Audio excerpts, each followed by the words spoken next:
Hello my friends, welcome to another exciting episode in our Photoshop design series.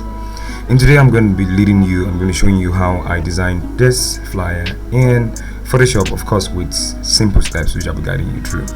So if you don't mind, please get your gadgets ready as we do this together. And lest I forget, the resource file for this design is in the description of this video. Please kindly do well to click on it and make use of it and follow ahead. If you've not subscribed to my channel, now is the best time to do that. Please kindly hit the subscribe button and don't forget to turn on the post notification so you miss any of the videos I'll be dropping in time for now. Without further ado, let's jump right into it. So the first thing I would like to do is go to Photoshop. I have mine open and click on new like this. And the next thing I want to do is I want to give this a befitting name for myself. You can use any name you want for, but for now I'm just going to use church flyer, and stays at inches here, and my width and my height 5x5, resolution 300. I'm going to change this to transparent. It works best for me. You can leave yours at white. So this is what I'm greeted with when I'm inside of Photoshop interface. So first things first, what I'm going to do is, let me zoom this close. I'm going to go over to the fill adjustment and click on solid color like this, and I'm going to select a white, no colors, FFFF. That's the white like this, right? And when I'm done, I'm going to click OK like this. Okay, so having done that, what I would like to do next is I'll go over to where I have my source file, and I'm going to bring in this background inside this particular one. So as usual, like I've done in the past, drag and drop. But if you cannot drag and drop, use the place embedded command by clicking on file and selecting place embedded. Right, so I'll just drag and drop and increase the size like this. I'm going to set it nicely up here. I'm going to go to filter with layer selected. Make sure you're selecting the layer. I'm going to click on blur, and I'm just going to reduce the blur. You can use my settings. I use a 9.8 for radius. You can use that too. Yeah, so I'm going to create a mask. Mask selected. Make sure select the brush and make sure it's set to soft round brush. Your foreground color is set to black. Select the mask. You can make your brush bigger, and I'll just clean up these edges here. Yeah, just like that. That's all. That's the only thing I'm going to be doing. So I'm going to duplicate this. Ctrl T, flip horizontal first and flip vertical, right? So they are opposite each other like this. I don't know if you understand. Good. So yeah, so this is what I want exactly. Zoom out and let me see if this is sitting well. Okay, I think this is okay like this. So next thing I'm going to do now is I'm going over to my text, select my text to T for text or type, and I'm just going to type what I want. So it's going to be hope. Let me start with this. I'm going to change the font here to what I used. Again, like I mentioned, everything I used is in the description of this particular video, so do well to get them and use them alongside. So this is the font that I'm going to be using, and this is hope, but then I don't like the spaces in between the hope, so I'm going to reduce it to maybe, let's say, like 50 and minus 50, and I think I'm okay with this. I want to make it bigger because it looks too small for my liking, so I'm going to increase the size like this. Probably bring this down a bit to just like this. You can increase the size to also here. You can see it's 49. I can take it to 60, and this is what 60 looks like. So you can keep increasing it. You can even impute the value. If you don't want 60, you can just clean that off and add the values that you want. I hope you understand. Yeah. So let's go on. So I'm going to make a duplicate copy of this hope, and I'm going to bring this down like this, and I'm just going to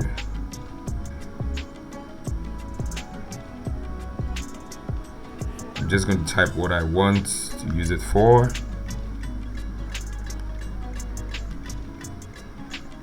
This, make this one also smaller, and make sure it's not bigger than the hope itself, as it should be like this.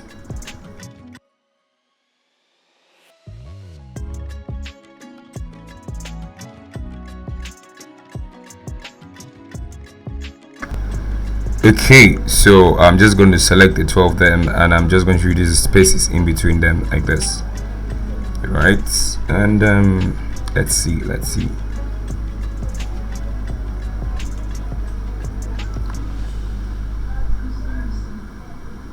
Okay, I'm just going to make this bigger, slightly bigger like this. I think I'm okay with the size just the way it is. So I still have 12 of them selected, so I would like to make a couple of adjustments, but before then, the image that I use is the image, right? So I went ahead to remove the background, so we don't take all the whole time in this video to do that, right? But we'll get to that in just a while. So with the 2 of them selected, I'm just going to, okay, yeah, 2 of them selected, I'm just going to go over to and come here and change the color to this red. You can copy my settings and use it too, right? So what I'm going to do next is I'm going to click on only the today, double click on the thumbnail to select the, double click on the thumbnail. When you do that, it becomes active like this. I'm going to select from the DAY, just the DAY. I'm going to change the color, right? I'm going to use something else, a darker version of that red, as you can see. Click OK. I'm going to do the same thing too for the hope. Since I have a darker version of the day there, I'm just going to select P and E like this, and I'm going to click on color. When it comes out, I'm just going to sample the color from the day here, so it's the same colors, right? So that out of the way, next thing I'm going to do is I'm going over to my ellipse to select your ellipse. You can get that under the rectangle too. Good. Position this here and make it slightly bigger, not too much, just like this, and change the color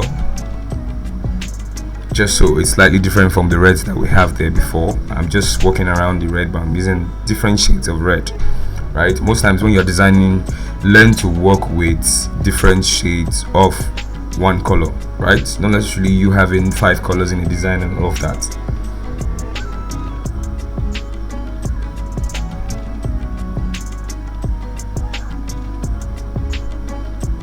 So I'm going to change this to white, and I'm going to drag this back down here.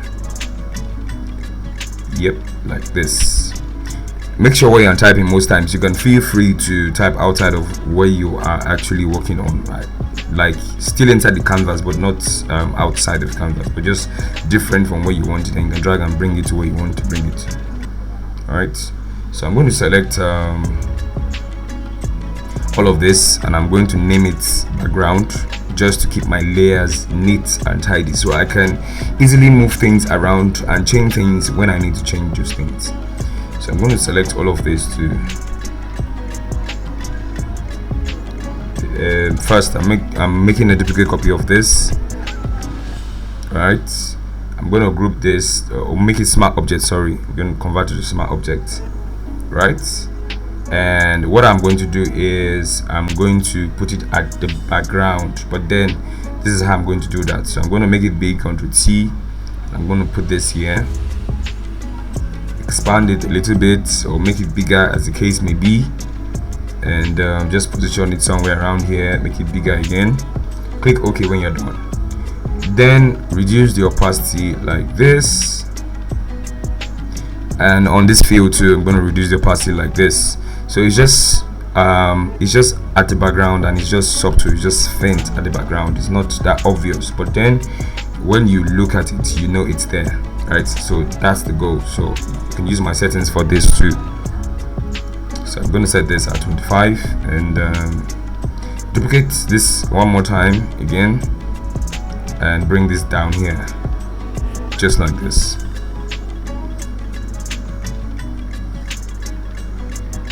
And that's it. I think I have it in the position where I need it to be. So I'm coming back to this, and I'll go to blending option, which is this ellipse that's housing this form. So I'm going to add a shadow to it, drop shadow, but then feel free again to use my settings. So I can move the direction of my shadow here, reduce the opacity, reduce the size or the spread as the case may be, reduce opacity like this, and make sure the blend mode is set to multiply, don't forget. Alright, so there you have it. I have nice effects for the ellipse itself. So let's move on to do other things. Put in this here. So I'll just go over to my text tool and introduce some other text to this design, right? So I'm just going ahead to type width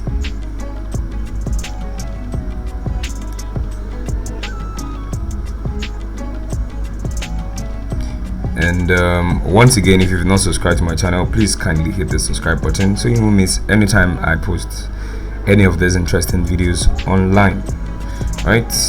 So I'm just going on to write the name. That's not correct. Okay, so Nathan. Okay, yeah, and good. This is how it should be. So I'm going to move this in place. You can see you can move things around like this, right? And I'm going to change this not too bold, yeah, something like this. Okay, so this selected, I'm just going to select the Pastor Nathan Duncan itself, and I'm going to change it from medium italics to semi bold italics, right? So emphasis on the name and not on the width. This little things matters when you are designing. So right, so I'm just going to fast forward this while I introduce other text to this design.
Okay, so there you have it. I have my text aligned and all in place.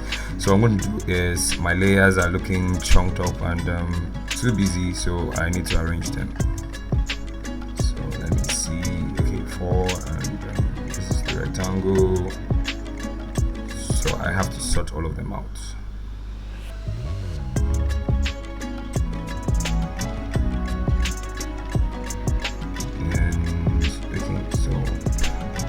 I'm going to group this. Okay, see that it's not in line. That's why it's very important that you group all these things together. So I'm going to put this all the way down. So, and 1, 2, 3.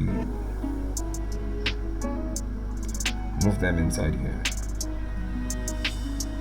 When you do that, make sure you bring them. Select the 3 of them and bring them down like this. Good. So I can close this up. This didn't enter well. So be careful so you do that well. So I'm going to select this ellipse and 4 and drag them all the way up, but not out of the group, inside of the group, right? Like this, and close them up like this. So I can turn off the visibility. Make sure you turn off the visibility and on so that you can see that you're actually doing the right thing. Right? It's very, very important.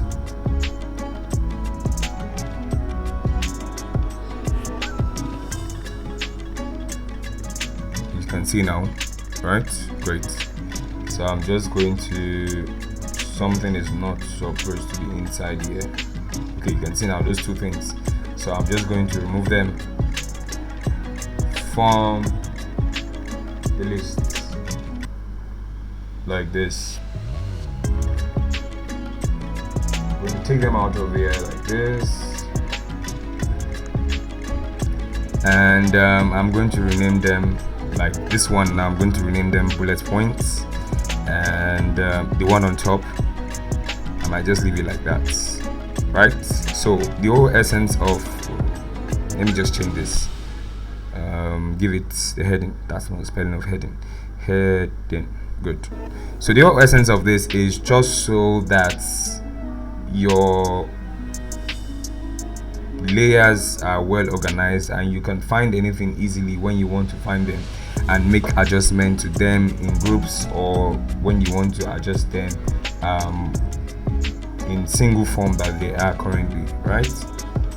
So this one, BG overlay, like you can see. So if I want to make adjustment, it's very, very easy for me to just, you can see now I'm moving this upward now. You can see how easy that is. I can move the bullet points to upward. So arranging your layers is going to do you a whole lot of good. So it's best you do it that way. So enough of this. Let's move on to the next thing, right? Great.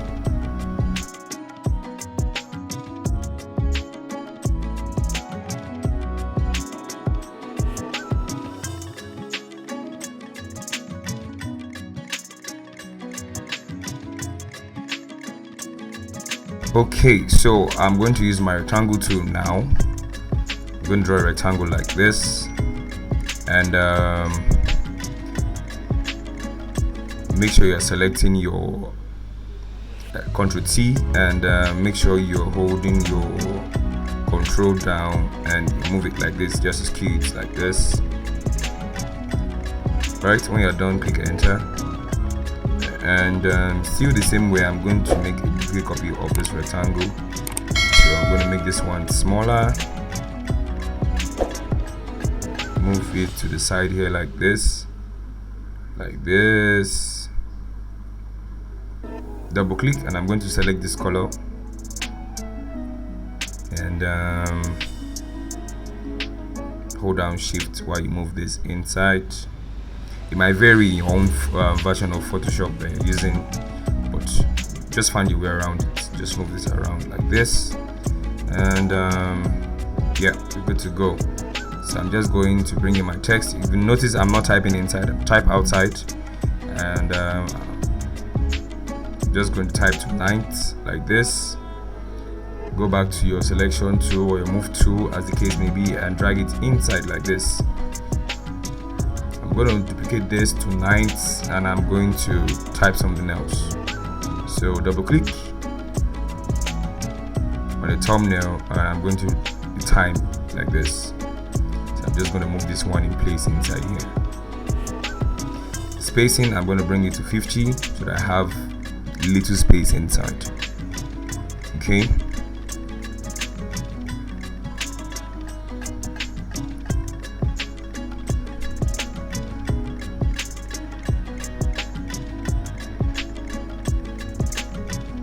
So I'm going to make a duplicate copy of this one and make it bigger like this.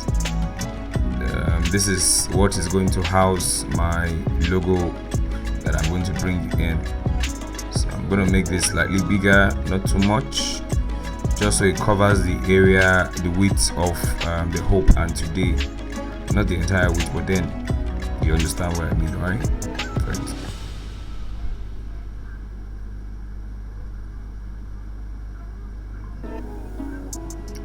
I think I'll just bring this down a little bit. Hold down shift while you bring it down from this point like this, and voila, we're good. So I'm selecting this, and create a new layer.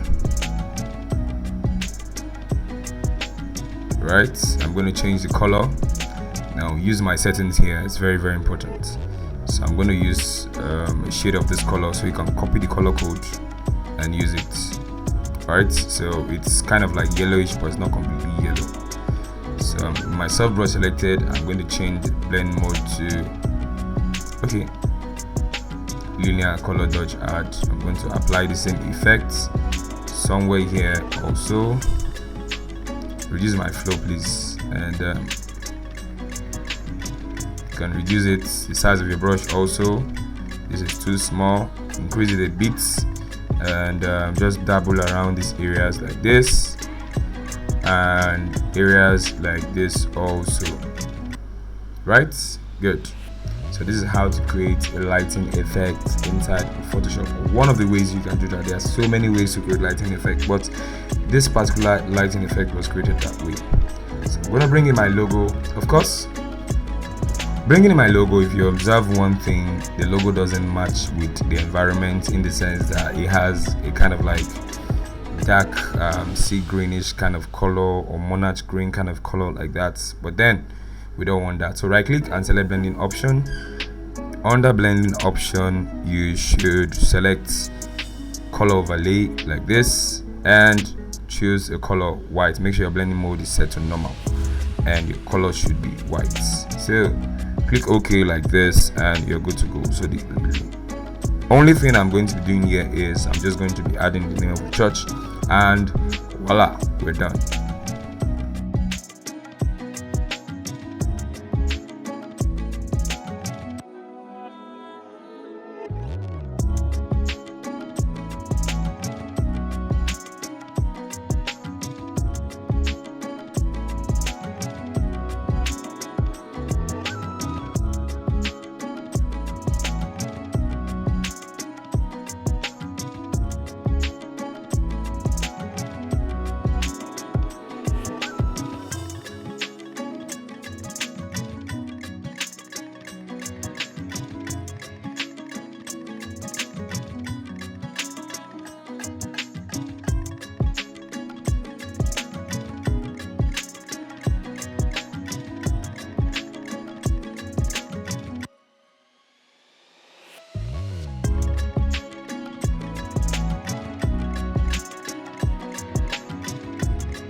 Okay, so having done that, the last thing I'm going to be doing here is I'm going to introduce the last element of this my design. Last but not the least, definitely a prominent aspect of this my design, the image you're using.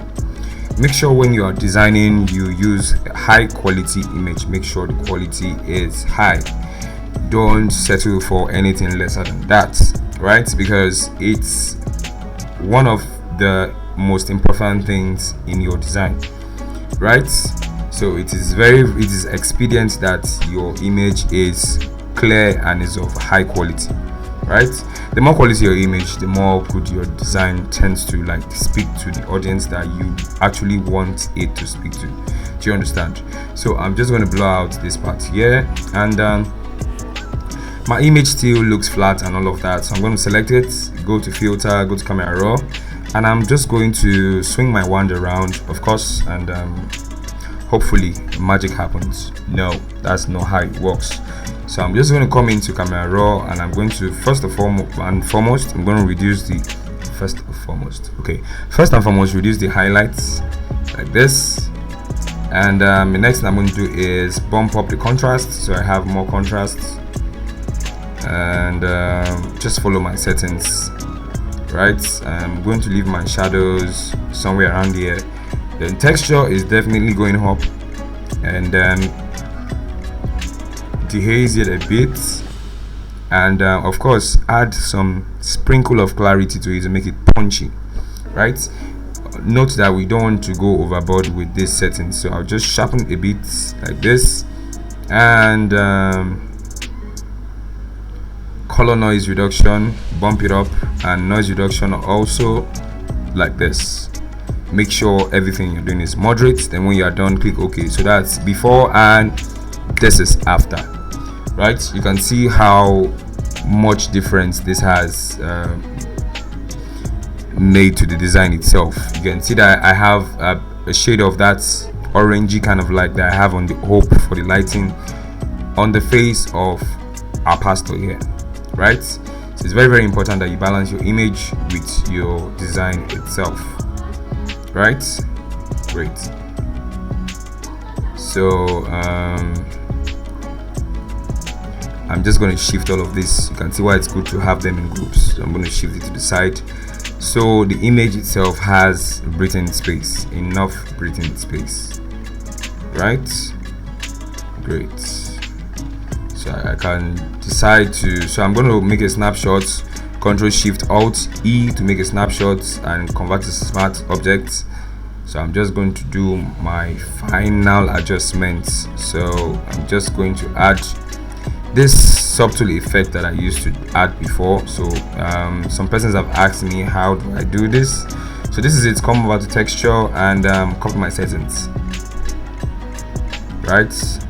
Under texture, texturizer, and copy my settings. When you're done, click OK, and before and after. There you go.